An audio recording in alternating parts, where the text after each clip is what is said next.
Hello guys, Nigel Review, Nigel's Modelling Bench. Hopefully you all saw my review on this kit, and as we say, this one's for Jim. I call him Jim Stein, the other guys call him Jim Stein, I think. I don't know which one's correct. But either way, this is a build in memory of Jim. He started this kit a while ago, and then apparently due to a massive heart attack he was taken from us. So such a shame. It happened to a friend of mine years ago. It's just you just never know. I mean, it's happened to James over at Boldly Go. I think he's had 3 now. But a friend of mine, Chris, he had a massive heart attack, ex-services, everything, fit as a fiddle. He was actually he was quite tall, quite slim, and he was actually employed as a bodyguard for, you know, he had contracts and stuff. And I'd actually seen him with, like, I think it was Liam Gallagher or something. And all of a sudden he was actually out shopping, food shopping, bang, gone from this world. It's so sad how some of us are taken, but you just got to live life to the full, I guess. Says he's sitting at his bloody model bench all the time gluing bits of plastic together. Anyway, this build's for Jim.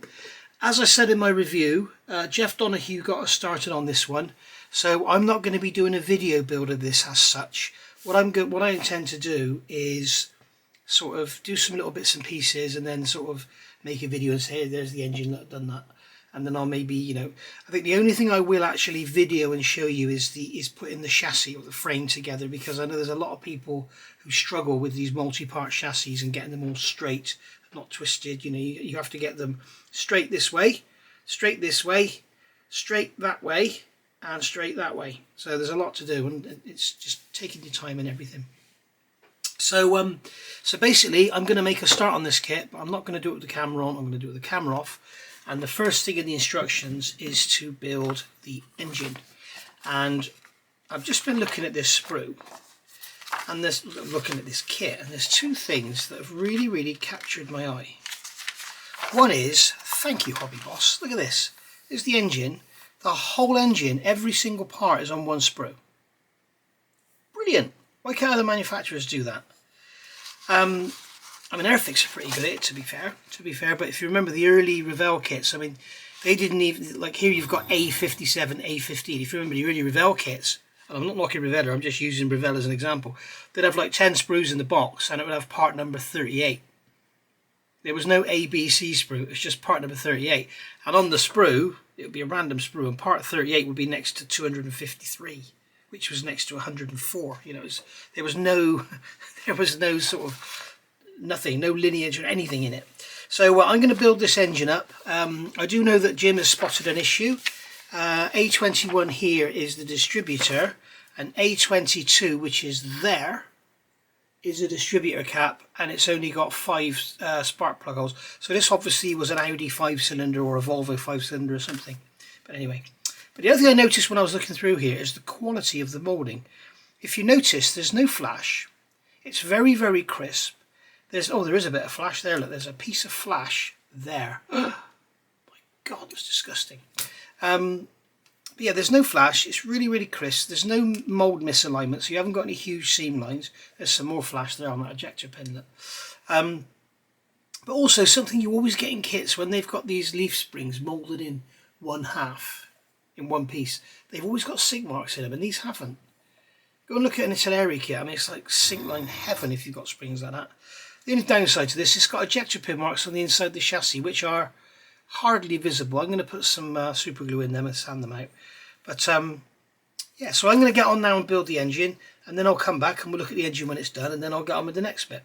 Right, so we got the engine done. That's all gone together. If you want to see how this goes together, go and watch part 2 of Jeff Donahue's build, and you'll see how the engine goes together.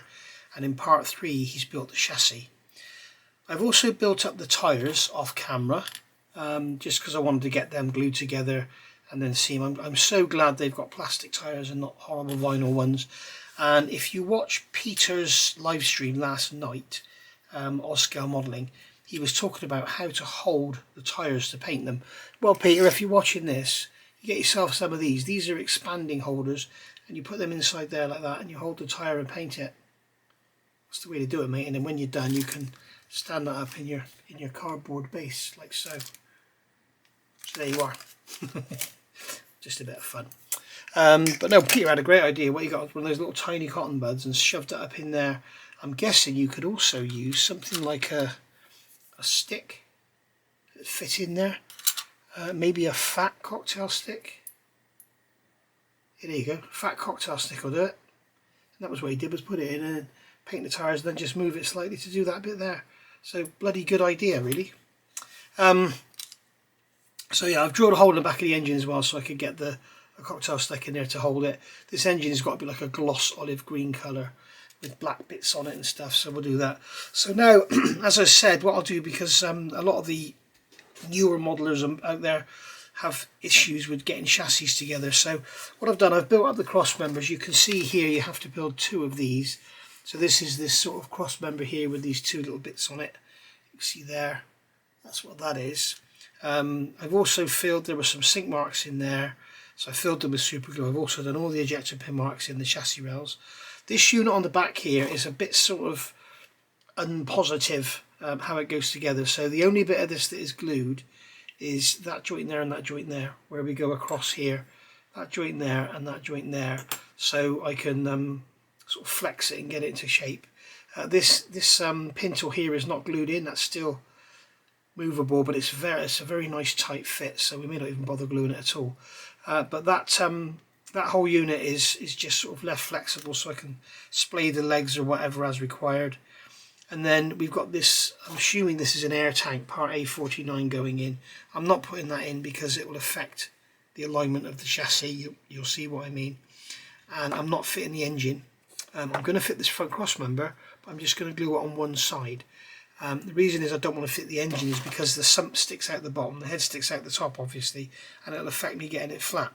So if you follow my lead, you should end up with a nice straight chassis, or frame if you're in America. So what I always do with chassis is start in the middle. So I'm going to start with this piece here because this is fairly simple. So that's going in that way onto that ridge in there. Make sure we've got the chassis rails the right way up. Yes, we have. So that's going to go into there. I'm going to use the quick setting just as like a quick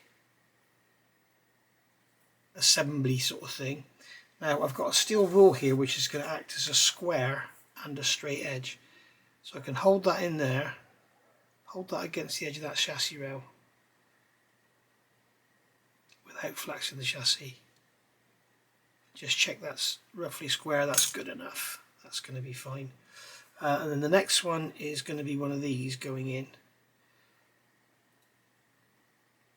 So that's just going to sit in there, it's not going to stay there on its own. So I think Jess is going to bark. Maybe not. Okay, and then do the same. I'm going to put the glue in first on this one. Troubles with quick setting, as it says, it dries very, very fast. And all I'm doing here is tacking it together. Imagine you're welding this together like a fabrication. I'm just tacking it together. That's going to go into there like that.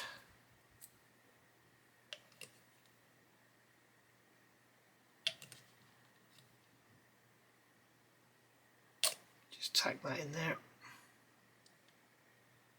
Okay, so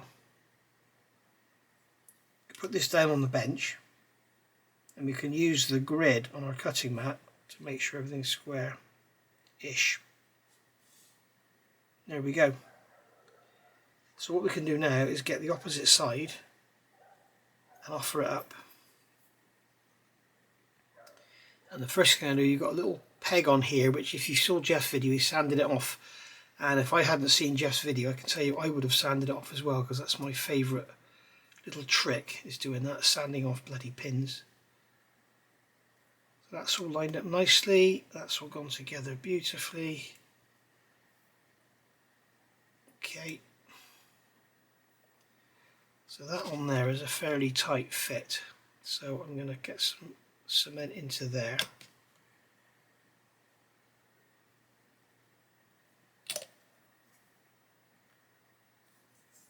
Go.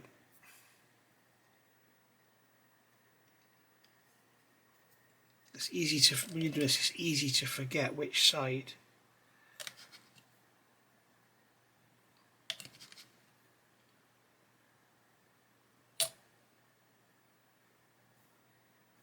It's easy to forget which side you've glued and which side you haven't. Okay, so that's that together like that. Okay, so that's all just tacked together with the quick setting. So now what I'm going to do is get my rule and place the rule on the chassis like so, and as you can see it's nigh on perfect in width. And just check that everything's nice and straight and square. Check that it's flat. We can see it's not flat, so I'm going to give it a twist. And there we go.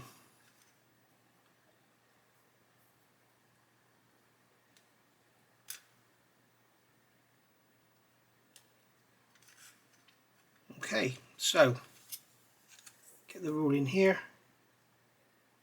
Just check that cross member in there is square. And it's not, so that needs to go back.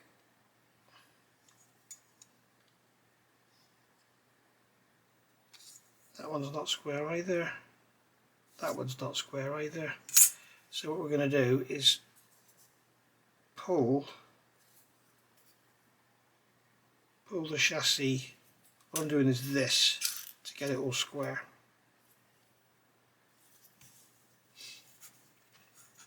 Which is why I've only tacked bits in place. Now as you can see now, that is nice and square on there. And that one is nice and square. And that one is nice and square. So we've now got a square chassis frame. You can see on the grid that it's all square. So what I'm going to do now is come on with some ordinary extra thin. Just brush it into there. Brush it into there because it's this cross member here that's going to give us our strength and keep everything in check.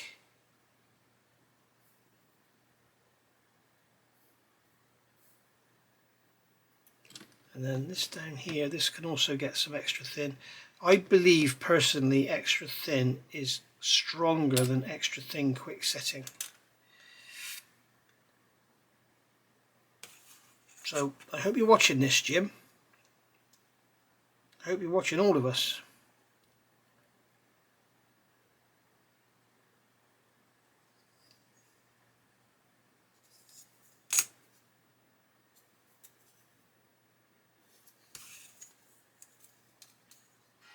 And I'm sure if you are watching all of us, you're really enjoying what you're seeing. Because according to Pete, he was quite enthusiastic about these trucks, which is why Jeff decided to do one. I decided to join him. I really don't have the time to be doing more kits. I've got so many on the go. That rule fits in there so perfectly. It's unbelievable. It kind of clips in like it was made for it. That's unbelievable.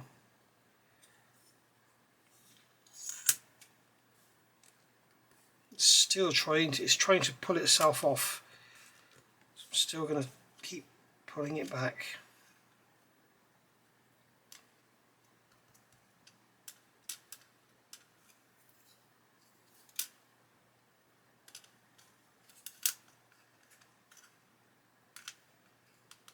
It's nice actually, this chassis is flat.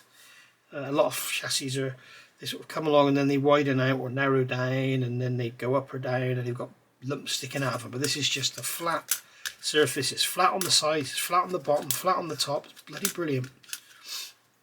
This would be a great, if you want to have a go at building one of these chassis, this would be a great first timer because, as I say, it is all flat and it's not an expensive kit in any stretch of the imagination. So there we go. So I'm kind of happy with that.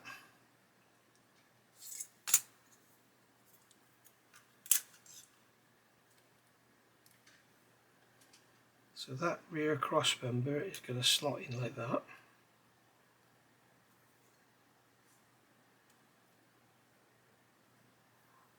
So that's That's all done. Okay, so that fits. And then the front cross member is going to go in. You've got like this cut out in the front on here, which goes forwards, and then there's a ledge on the bottom that goes in the bottom, and you've got two little tiny little nubbins on here that will go into two little notches in the chassis, so you can't get it upside down. So basically, if it doesn't fit, you've done something wrong. So what I'm going to do here is put some extra thin quick setting in one side only, and that will enable me, I've put that in backwards, look. So that's not good, because now it's going to want to glue on both sides.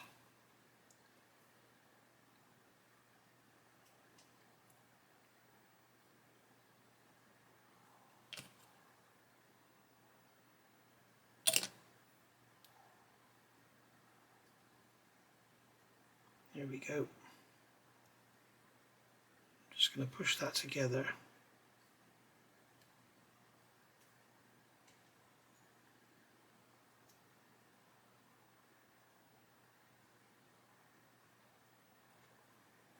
That's okay, because it's quick setting, the glue's dried, so it's not gluing on this side, so that's good. So that can stay together there. And then you see what we can do when it comes time to fit the engine. We can spread the chassis. I can put the engine in one side and then spread the chassis and put it in. Oops. Just like so. And then glue that front cross member in, and the engine's in then. So that's why I've only glued that on one side.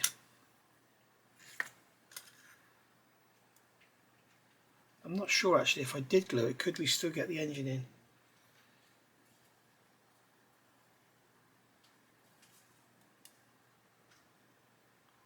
You probably could with a bit of force, you probably could, but I'd rather not force it, because it'll probably stress the plastic. You know, it'll probably stress it just there, and it won't want to go back in.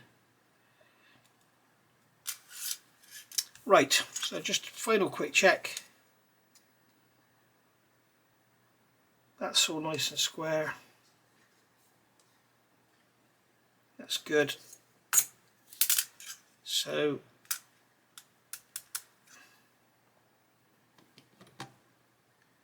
extra thin into them.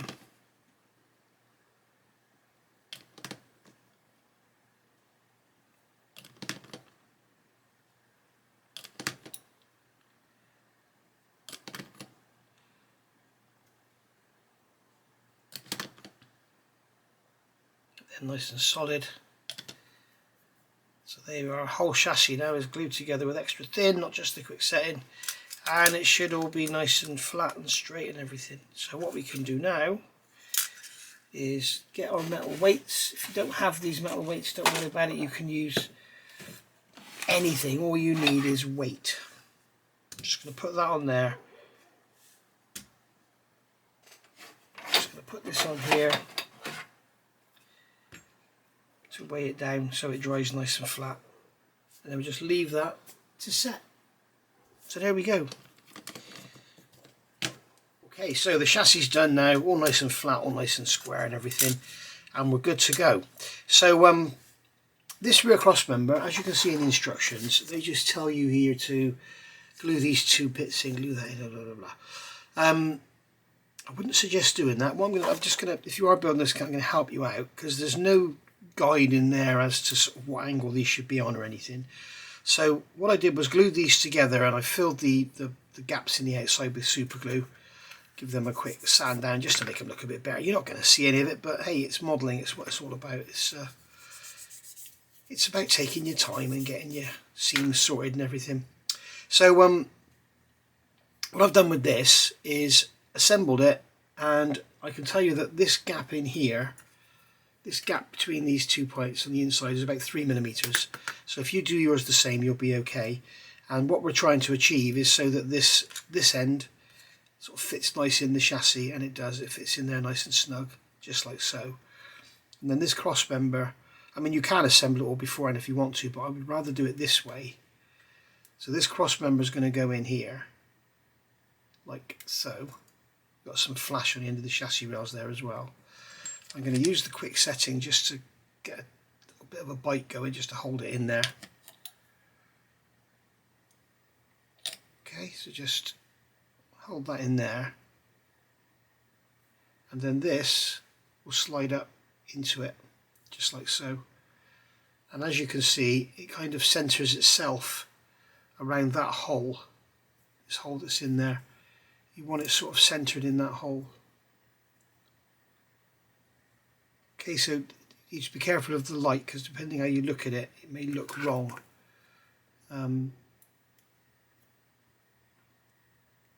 There we go. And then before we glue it in, I'm going to take this pin tool hook and push that in. It's a really tight fit in there, and it's a tight fit in that forward cross member as well, and that will clip into there, and that sort of keeps it all together then. So then once we've done that, we can come along with our extra thin and glue in those pieces there. And we could also put some cement in there as well, I guess. I'm not gluing the pin tool hook at the moment because I'm not sure I've got it the right way up, and I want to be able to take it down so I can sand the back of the chassis flat. Somebody having some fun on their motorcycle.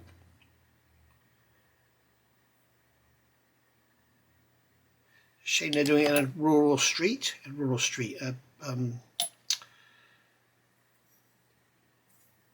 Yeah, you know what I mean, where kids play and stuff.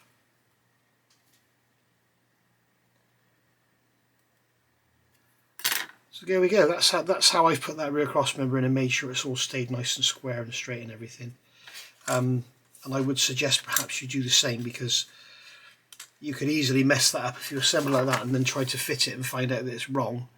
You know, you're going to be in all sorts of trouble. So what I did was just glued that joint there and that joint there and nothing else, and then I was able to flex it to get it to the right shape. So there we are. So that's that in. And I will take that pin lock out at some point, because one, I can at least turn it because it's holding the chassis up in the air, and also I'm not sure if it's the right way up, and also I can take it out and sand the back of the chassis flat so we can deal with those seams there. There's some flash on the end of the chassis there, just get rid of that. And I will probably put some super glue in and fill those gaps and sand them out. Not really sure how it's supposed to look, but I know that there's some little bumperettes going to go on there. In step 2 we have these little bumperettes that we have to fold up and everything. So there we go. Right, so I'm going to move on. I'm not putting that air tank in yet because I want it to stay flat. As you can see, because I've left that cross member there, I can come along and slot my engine in. No trouble at all. Come on, go in. Oh, I'm having a finger fuddle F up here. So I can still slot my engine in just like that because I haven't glued the front cross member. So there we go. Okay, so that's that. Right. So moving on. As I say, this isn't going to be a detailed build. If you want to see a detailed build, get on over to Jeff Donahue's channel and you can watch him build it on there. All I'm going to do is bring up the issues or whatever problems that I see or any hints and tips. So I'll see you all soon. Just a little tip here, guys. When it comes to fitting these UJs, or these shafts if you like, into the transfer box and the actual transmission itself, I would recommend not gluing them, because as you can see here, it's all made up with these separate prop shafts that have to engage with the UJs. So, and then when you come to fitting the axles, you've got the same here again. You've got 3 here going in, and you've got 1 here at the back. They have to engage. So if you glue them in, and then you glue the UJs into the axles, if you don't get them all sort of, you know, dead in line, your actual prop shafts won't fit. So if you actually get them like this, for example, your prop shaft won't fit. So other than this one here, which is A51, they're all a very snug fit. So my recommendation is don't glue them in at this stage until you're ready to put your prop shafts in. You can just leave them loose and they will stay in there. I mean, here you can see here straight away we're going to fit the transfer case and the transmission, but I'm not doing that because I don't have the engine in there. So I'll fit the transfer case, but then I'll fit the transmission to the back of the engine, I think. So that should pop onto there like so, just like that. So I think that's what I'm going to do, is fit that onto there. I want to let that get that seam sorted out. So I'm sort of changing the build sequence a bit, as you know I always do, but it's just to enable me to paint the engine separately and have the chassis nice and flat. So we'll get some extra thin into there.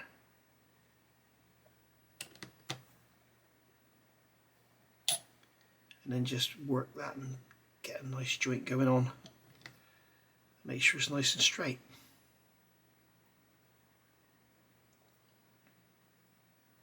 There we go. That's that on there. Right, so that was just a little tip I wanted to give you, because if, like I say, that's going to go into there. This one is going to connect to that one through a UJ. So if I glued these in this position, as you can see, the prop shaft wouldn't physically fit. That one needs to be like that. They need to be the same.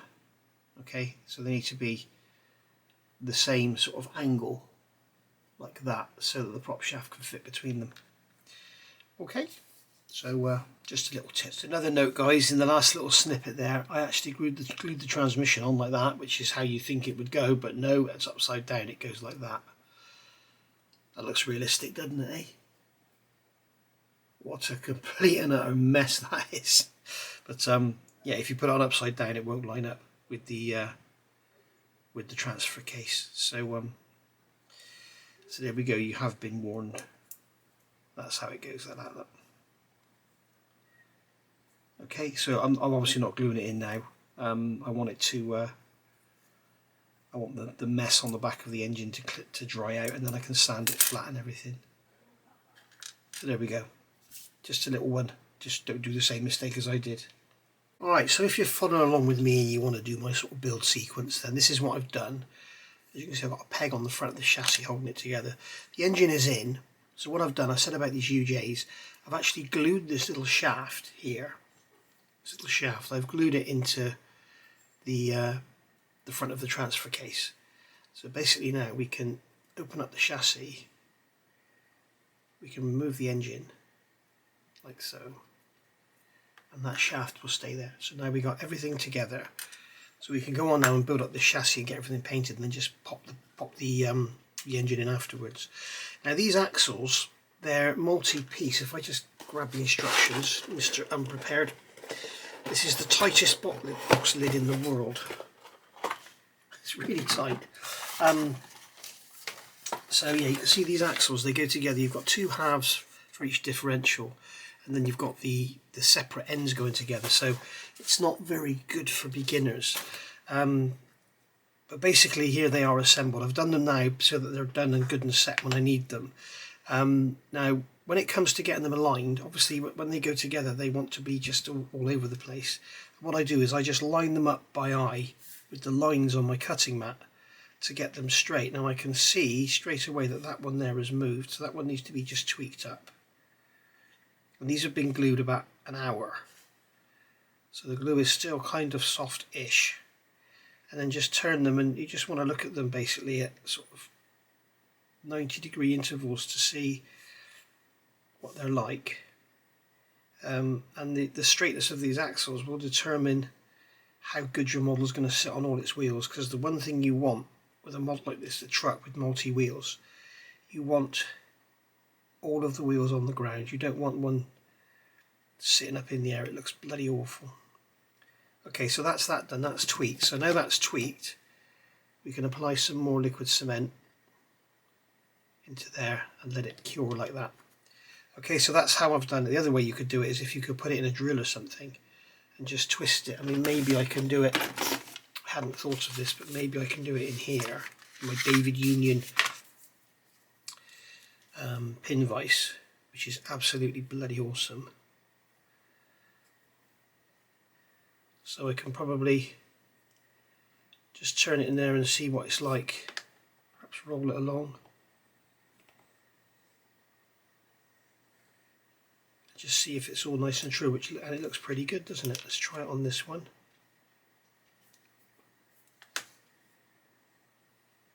Yeah, I'm pretty chuffed with that. Obviously what we're looking for it to be doing that. Let's see what this one's like. Yeah, pretty good. Now with this one, this is the front axle. You've got these two areas here that sit on the leaf springs, and obviously they need to be flat. You don't want them like this or anything. And what I found was if you plonk the chassis down, you can use the chassis. If you use one side's flat, the other side's got slightly recessed. So use that side and just make sure that they're both level, and then they'll sit on the leaf spring nicely then. So so that's how I did them. They're pretty foolproof. I would just do one at a time. Don't go getting the ends mixed up, because you know that one would probably fit where that one goes and stuff. So just do one axle at a time, and then you'll be good to go. But really happy with how they've come out.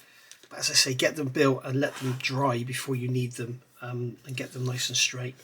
So at the end of the day, if they're not straight, even when they're dry, you can still tweak them and then just reapply some cement. They'll be absolutely fine. So there we go. So we'll call that a day for part one, because I believe, I mean, today is Saturday the 23rd of September 2023. So I believe I have now caught up with Jeff on part 4. I haven't done the photo etch, bumper etch yet. I'll show that. But there we go. So thank you for watching. I'll see you all soon. And stay safe, stay happy, keep modelling, and remember, this one's for Jim. So cheers, Jim. See you all soon. Bye for now.